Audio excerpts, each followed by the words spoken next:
કીર્તિ પટેલનું જે રીતે ભવનાથમાં વિવાદ થયો તેને લઈને વિવાદ વધી રહ્યો છે. ખાસ કરીને ઇન્દ્ર ભારતી જે બાપુ છે તેને લઈને અને અનેક સંતોને લઈને વિવાદ થયો, કારણ કે કીર્તિ પટેલે ભગવા પહેર્યો છે. ત્યારે તેમના સમર્થનમાં social media influencer Krishnaben Rakholiya પણ આવ્યા છે. તેમણે પોતાની વાત કરી છે અને સાધુથી લઈને પોલિટિશિયન સુધીના કપડાં તેઓએ સોશિયલ મીડિયા ઉપર ઉતારી નાખ્યા છે. નમસ્કાર, હું છું ચિંતામણી પુત્ર અનિલ પટેલ. સ્વાગત છે આપનો અમારા વિશેષ કાર્યક્રમમાં. આવો સાંભળીએ કૃષ્ણાબેન રાખોલિયાએ સીધી રીતે કોને પડકાર ફેંક્યો અને સાધુ અને જે નેતાઓ છે તેમના વિશે શું કહ્યું. મેં અત્યારે જસ્ટ એક પોસ્ટ લખી. આમ તો પોસ્ટ ઓછી લખવું, એમ મને બહુ ઓછી ગમે, કારણ કે મારા વિડીયો અને ફોટોઝ એટલા દુનિયાના હોય, એમાં કંઈ લખવું પડે એમ છે ને. પહેલાં લખતા, હવે લખવાની આળસી થાય છે. પણ મેં એક પોસ્ટ લખી કે એક ભાઈ મને ગઈકાલે કે બેન તમે ક્યારેય કે શિવરાત્રીના મેળામાં ગયા છો? એમ મેં કીધું નહીં. એ કે તમે ગુરુજી તમારે કે સેનત બાપુ ત્યાં જ છે કે તો ક્યારેક તમે શિવરાત્રીમાં જાવ એમ. એટલે મેં કીધું કેમ? એટલે અમારા વાત તો એ થઈ હતી કે જ્યારે મેળો ચાલુ થવાનો હતો ત્યારે. એટલે મેં કીધું ના ભાઈ, મને હું ઇરિટેટ થઈ જાઉં, મને બહુ પબ્લિક જોઈને મેં કીધું બહુ મજા ન આવે એમ. અને હું બને ત્યાં સુધી જાહેર જગ્યા ઉપર મેં આવી રીતે જાહેર તહેવારોમાં ઓછી જાઉં એમ. ગુરુ પૂર્ણિમા તો રશ્મિની માનતા છે કે લાઈફ ટાઈમ તે દિવસે એને ખબર પડી હતી કે હું પ્રેગ્નન્ટ છું, 2-3 વાર મિસકેરેજ થઈ ગયું હતું મારા બેનને. અને તે દિવસે જેને ખબર પડી ને તો મારી બેને એવી માનતા કરી હતી કે આજે ગુરુ પૂર્ણિમા છે, સરસ એવો તહેવાર છે. અને ભગવતી ખોડિયાર માતાજીને કીધું હતું, હે માતાજી આ વખતે મારે 3જી વાર મિસ ન થાય, અને આજ ગુરુ પૂર્ણિમા મને ખબર પડી છે, મારે વ્યવસ્થિત રીતે મારા ડિલિવરી થઈ જાય ને તો હું આજીવન ગુરુ પૂર્ણિમાએ ગુરુજીને પગે લાગવા આવે અને તમને પગે લાગે ને બસમાં બેસું. એટલે માતાજીને ગુરુ પૂર્ણિમાએ ગુરુજીને પગે લાગવા જાય છે વર્ષોથી. નકર હું તો ગુરુ પૂર્ણિમા ન જો, કેટલું પબ્લિક હોય ત્યારે હૈયું દળાતું હોય, કારણ કે જુનાગઢમાં મોટા ભાગના સાધુ સંતો હોય એટલે બધાના ગુરુ ત્યાં હોય.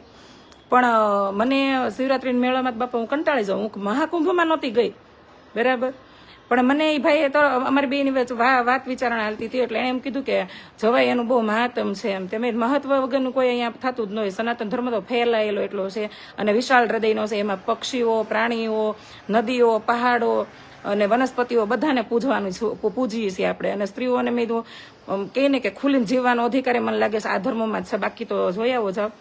પણ અમે બી વાત કરતા એટલે મેં કીધું મને મહત્વ તમારી દ્રષ્ટિએ સમજાવો. તો એમ બધું કે આપણને ખબર પડતી ન હોય, અમુક વસ્તુ તો બીજા પાસેથી નહીં જાણવા મળે.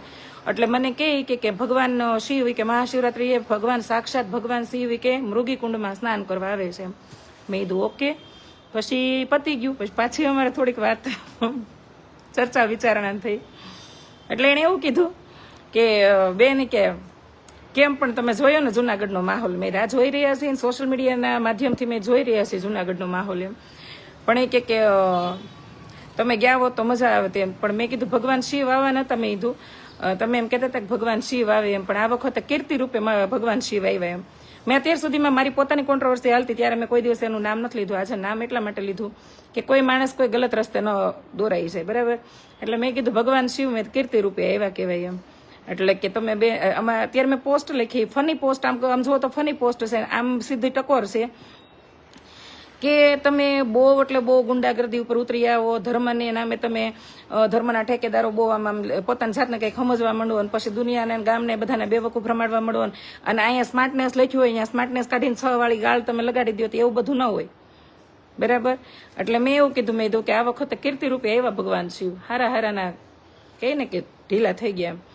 એટલે કહેવાનો અર્થ એવો છે એ પોસ્ટનો કે તમે હસીને કાઢો તો એ પોસ્ટ મેં હસવા માટે જ બનાવી છે. અને કદાચ માર્મિકતાથી તમે જુઓ તો કે ખોટું નથી કીધું. વિનાશકાળે વિપરીત બુદ્ધિ. જ્યારે તમને એવું લાગવા મળે કે અમે કંઈક સહી, ત્યારે ભગવાન કોઈ ને કોઈ રૂપે આવી રીતે તમારા ધોતિયા ઢીલા કરવા આવી જાય. હાથે કરીને તમે એરુના રાફડામાં હાથ નાખો તો પછી શું થાય? ક્યારેક તો એ બટકું ભરી લે ને કે દર વખતે બિચારો ઊંડો ભણમાં ન વયો છે. અને કોઈ માણસ 1 વાર 2 વાર 3 વાર ગુનેગાર હોય કે વારે ગુનેગાર ન હોય. અહીંયા એક વાત ચોખવટ કરી દો કે મારે એના નથી દોસ્તી કે નથી દુશ્મની, બરાબર. પણ જ્યાં મને એવું લાગે કે આ વાત એ બરાબર છે, હું વાતે માણસને બોલ કરું. કારણ કે કોઈ માણસ માટે તમે ગલત ધારણા ઊભી કરો એટલે કઈ દર ખેરે ગલત ન હોય. એટલે એને જે વાત કરી એ વાત ઉપર પૂરેપૂરું વિચારો. તો એક ભાઈએ મને ત્યાં કોમેન્ટમાં એવું કીધું છે કે બેન ધર્મને આની સાથે ન જોડો. મેં ભાઈ ધર્મની પરિભાષા મારા માટે તદ્દન જુદી છે અને એની ધર્મની મારા માટે કિંમત બહુ ઊંચા લેવલની છે. હું ધર્મની આડમાં કોઈને હેરાન ન કરું, ધર્મની આડમાં કોઈ બેન દીકરીની પથારી ન ફેરવું, તમે તો મેં કીધું હું નથી કરી રહી. જુનાગઢમાં મેં મોટા ભાગના મેં આવા લંપટિયા કરી રહ્યા છે, એમાં હું નથી કરી રહી. જે દિવસે આ મામલો આખો મેદાન આવ્યો ને તે દી મને કોકે કીધું હતું કે કૃષ્ણાબેન આમાં તમે શું કહેવા માંગો છો? મેં આમાં તો હું ચોખ્ખું કહું છું કે આમાં જેટલા અહીંયા ઉભા છે એ બધા હરખા જ છે. કોઈ એમ કહેતું કીર્તિ આવી છે કે ઓલો આવો છે, આ તો મેં તો મને તો અહીંયા ઉભા એ બધા હરખા લાગે છે. કારણ કે ધર્મની પરિભાષા જો સમજવી હોય ને તો ધર્મમાં જે ગલત થતું હોય ને જોવાથી નહીં પાપ છે, સાંભળવાથી નહીં પાપ છે. અહીંયા ઉભા હોય તો આપણે એને સહેમતી આપી, મૂંગી સહેમતી, તો એ પાપ છે ને કરવાથી નહીં પાપ છે. આ બધાય પાપ લાગે. હેમાંત્રી સાંભળો ક્યારેક યજ્ઞ કરો ત્યારે કે બોલેલા પાપ હોય, જોયેલા પાપ હોય, સાંભળેલા પાપ હોય, કરેલા તો હોય જ.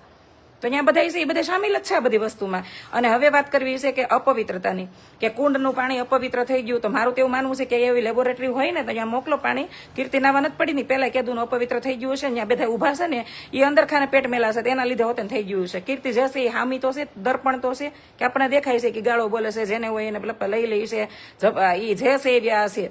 પણ ઓલા તો બધા મૂંગા છે, મીંઢા મૂંગા. આને લંપટ કહેવાય, કપટી કહેવાય. કારણ કે હામાં દુશ્મન હોય ને એને તો આપણે પૂગી એકવી, હિત શત્રુને તો આપણે ઓળખી ન એકવી, ફૂંક મારતા જાય ને કવડતા જાય. એટલે શાંતિ રાખો, ધર્મની પરિભાષા પોતે સમજો. ધર્મના ઠેકેદારો પાસે એટલી બધી ધર્મની પરિભાષા હતી. તો ઓલા ભાઈનો વિડીયો મને બહુ જ ગમ્યો. કોરોના ટાઈમે કેમ તમારી મેલમાં ઘરી ગયા હતા, બહાર નહોત નીકળતા? તમારી પાસે તમારે સીધા ઈશ્વર હારે કનેક્શન છે. ભગવાનને પૂછાય ને, બે પ્રશ્ન કરે ને, બહુ પાણીયાળીના હોત કે વૈયા જાવ સરહદે, ખબર પડે. ભૂતકાળ એક તો મારી જેમ આમ રંગેલા હોય ને પછી પાછા વળી ધર્મના ઠેકેદાર બનીને બેઠા હશો. પાછા એક ભાઈ લખ્યું કે તું ભૂતકાળનું ન વિચારે, વર્તમાનનું જોઈએ. વર્તમાનમાં હું આ બધા બહુ સારું કરી રહ્યા છે. વર્તમાન સારું કરી રહ્યા હોય ને તો પોતાના આશ્રમથી લઈને મંદિરના દરેક દરવાજા દરેક ભક્તો માટે ખુલ્લા હોવા જોઈએ. અને ત્યાં બનાવેલા નિયમ બધા માટે સરખા લાગુ પડવા જોઈએ. કોઈને નાવાનું, કોઈ નહીં નાવાનું. પ્રકૃતિ ઉપર આ બધાનું બસ હાલે ને તો પ્રકૃતિ એના બાપની કરીને ઘરે લઈ જઈને દસ્તાવેજ કરી લે એમ છે. સારું છે, પ્રકૃતિના રચયિતા ભગવાન છે, એની સિવાય કોઈ પાણી બનાવી ન કે નકર વિજ્ઞાન જો એટલું બધું વિકસિત થઈ ગયું હોય ને તો આ તો પાણી હોતન બનાવી લે એમ છે ને ઘરે ટાંકા ભલે એમ છે. અને એમાં કોઈને બુંદે અડવા દે એમ નથી. સારું છે, આ બધી ઈશ્વરીય પ્રકૃતિ છે, બધી એના હાથમાં છે, એમાં કોઈના બાપનું નથી હાલતું. એટલે છે ને ધર્મની પરિભાષા મને ક્યારેય ન શીખવાડી. મારા માટે ધર્મ એક જ છે કે માનવતા, બરાબર. અને કોઈ પણ માણસની હારે હાથ ધોઈ ન પડી જવું,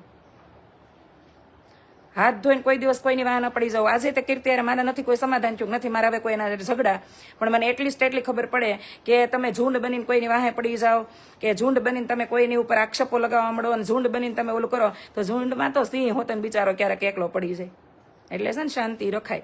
અને એને કાંઈ ગલત નથી કર્યું, બરાબર. એ હિન્દુની દીકરી છે અને એ સનાતની છે. એટલા બધા તમે પાણી અળી નાખો તો લવ જિહાદના કિસ્સા બને ત્યાં તમે જાઓ ને સીધે સીધા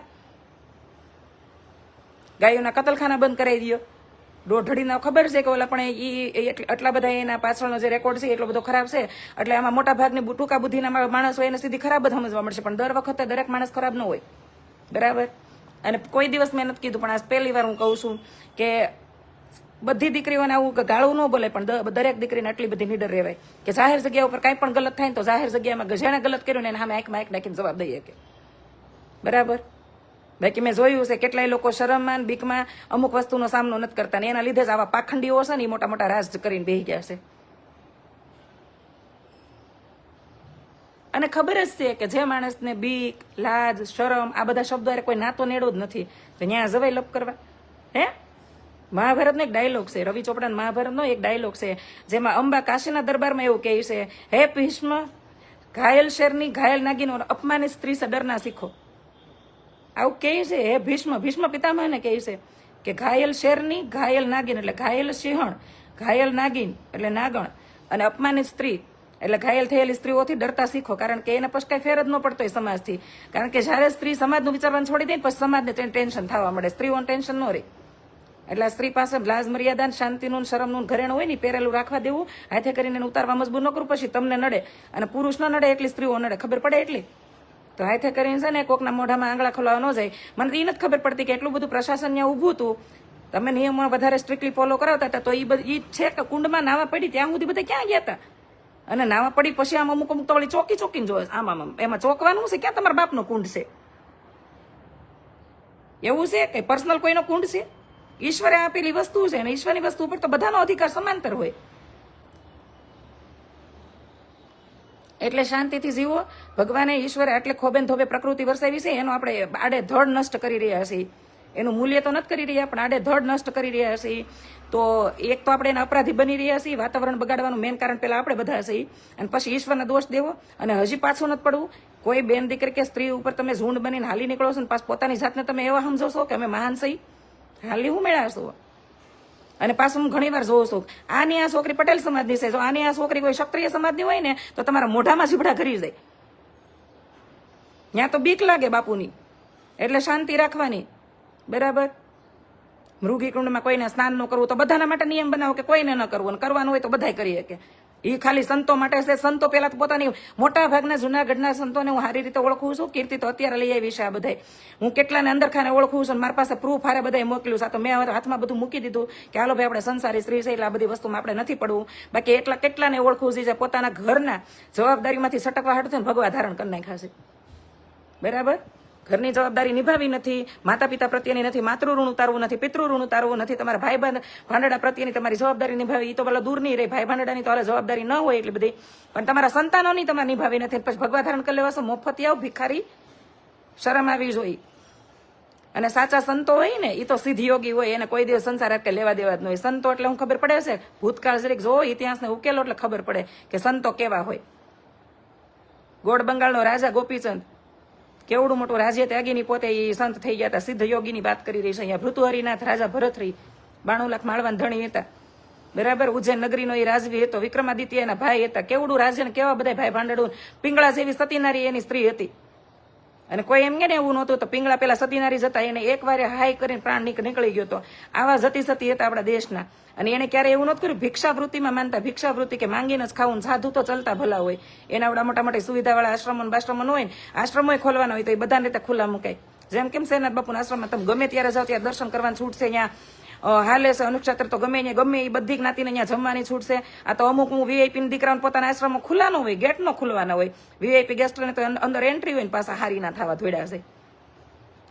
તમારા કાળા કરતું જ છે ને, આજની તો કાલ બહાર આવશે. આશ્રમમાંથી શીખી લેવાની જરૂર હતી. ડોબી નાવ કે આશ્રમ જેવાના હોતે જો આમાં વળોટમાં લઈ લેતા હોય, એવી શક્તિ હોય તે જીવે છે દુનિયામાં. આને ઈશ્વરીય શક્તિ કીધી છે. ઈશ્વર કે આમ કરીને પરચો ન આપે. તો તમારા કાળા કરતું હોય ને એની ઉપર પસ્તાવો ન થાય કાંઈ નહીં, પણ દોઢી ના થઈને પાછા કોકને હેરાન કરવાય ન જોઈએ, એટલી ખબર પડવી જોઈએ. પછી હેરાન થાય, પછી એમ કે અમારે આમ થઈ ગયું તેમ થઈ ગયું બધાને પાછા. અને મને દુઃખ તો એ વાતનું છે કે આવા બધા લંપટીઓની પાછળ પાછા એના ઠેકેદારો પાછું પ્રશાસન હોય. બોલો. પછી એક ભાઈ કીધું કે બેન તમે રાજકારણ એટલી બધી વફરાય તમે કેમ ઠુકરાઈ દીધી? મેં આ અત્યારનું જે રાજકારણ છે ને મારી સમજ અને મગજની બહારની વસ્તુ છે. બરાબર. કારણ કે જે દેશના રક્ષક હોય એ અત્યારે ભક્ષક બનવા બેઠા છે. તો પછી આમાં મેં કીધું લોકોને, સામાન્ય નાગરિકને જીવવું તો કઈ રીતે જીવવું? પછી કે તમારે પટેલ સમાજ તો છોકરાઓને બહુ બહાર મોકલવા માંડ્યો. તો ક્યાં જાય? બહાર નો મોકલે ક્યાં જાય? એ શાંતિ ઈચ્છે છે, એ સુરક્ષા મહેસૂસ કરવા માંગે છે, તો એ ભણાવી ગણાવીને બહાર મોકલવા માંડ્યો કે હાલો તમે ત્યાં બધા પૂગતા 15-20 વર્ષ આવે કે અમારા છોકરા બિચારા આગળ નીકળી ગયા હશે. કીર્તિને તમે મારી હતી, સાચી વાત છે. મેં કોઈને મારી નથી. બરાબર. હા, એને મેં કીધું હતું ફેસ ટુ ફેસ કે જે લપ હોય મને સીધી કે લાઈવમાં લપ નથી કરવાનું. બાકી મેં કોઈને માર્યા નથી. મારી જિંદગીમાં હું કોઈને મારું નહીં, નડતર રૂપે ન બનું. અહીંયા મેં એવા લોકોને કીધું છે કે ધર્મના નામ ઉપર ધતિંગી કરે છે અને ધર્મ મને સમજાવે છે. મારો પહેલો ધર્મ તો માનવતાનો પહેલો ધર્મ માનવ માણસ હોય ને એનો પહેલો ધર્મ માનવતા હોય કે જે એને દરેક જીવ પ્રત્યે દયાભાવનો હોય. બીજો ધર્મ એ હોય કે સંસારમાં આવ્યા પછી પોતાના સંસારના બધી જવાબદારી પૂરી કરે ને એનો પહેલો નિયમ છે. કોઈ એમ કે સંન્યાસ ધારણ કર્યા પછી એને ઈશ્વર ભેટા, તો મોટા ભાગના તો સંન્યાસીઓ નહીં, સંસારીઓને જ ભગવાન મળ્યા છે. 52 વખત ભગવાન શ્રી કૃષ્ણ જુનાગઢમાં નરસૈયાને મળવા આવ્યા હતા. આ ગામ આખું જાણે છે. બરાબર. નરસિંહ મહેતાની ભક્તિમાં કેટલો પ્રતાપ હશે. પોતાની નાગર નાયત આખાઈને બહાર કાઢી મૂક્યા હતા. અને નરસિંહ મહેતાને પોતાની ઉપર આક્ષેપો ઉપર આક્ષેપ હતા, દરિદ્રતાથી છલકાઈ ગયા હતા. તો એને એવું નહોતું કીધું હું આ કરી નાખું. અને ભગવાને જયારે એને મળવા આવ્યા પૂછ્યું ને કે તારે હું જોઈએ છે, ભક્તને આધીન ભગવાન હોય, ત્યારે એને એવું નહોતું કીધું કે કઈ રાડિયાસનું રાજ્ય હતું. રાજ એના તપતા હતા રાડિયાસના જુનાગઢમાં. તેને એમ કીધું હતું કે મારા રાડિયાસનું રાજ સિંહાસન જોઈએ છે. તો ભગવાનથી ઇમ્પોસિબલ હોય એ ન અપાવત. એને કીધું કે મારા મહેલ જોતો હશે તો ન અપાવત. પણ એને શું કીધું મારે તમારી ને રાધારાણીનો રાસ જોવો છે. તો ભક્તો એવા હોય, ભગવાને આવા હોય. આ તો સંતો મહંતો બનીને બીજાને પગે લગાડવાનું, ફોર્ચ્યુનરમાં ફરવું હોય ને એસયુ વગર રહી ન એકતા હોય ને પોતાના આશ્રમના ગેટ બંધ રાખવા હોય ને પાછા મોટી ફાંકા ફોજદારીઓ કરે. તો આજ નહીં તો કાલ કોક અડી જાય ડોહા. એટલે શાંતિથી જીવો ને જીવીને ભૈયા સમયથી ને આપણે પૃથ્વી પરના મહેમાન છે, માલિક નથી, એટલું યાદ રાખવું. એઝ મને થયું, મેં પોસ્ટ લખીને એટલે મેં કીધું લાવવા છે કે વિડીયો લાઈવ કરી નાખવી, નકર પોસ્ટને કોઈ ગલત રસ્તે દોરી જાય. અને કીધું છે મેં કંઈ ખોટું નથી કીધું. કૃષ્ણાબેન રાખોલિયાથી આપ કેટલા સમજ છો જરૂરથી મારા કોમેન્ટ બોક્સમાં કોમેન્ટ કરજો. એ સિવાય અમારી યુટ્યુબ ચેનલ આપ લાઈક કરો, સબસ્ક્રાઇબ કરો, બેલ આઇકન દબાવો. સાથે અમારી વેબસાઇટ છે www.gujaratpress.in, ત્યાં પણ જઈને તમે વધુ અપડેટ થઈ શકો છો. અત્યારે માટે બસ આટલું જ. નમસ્કાર.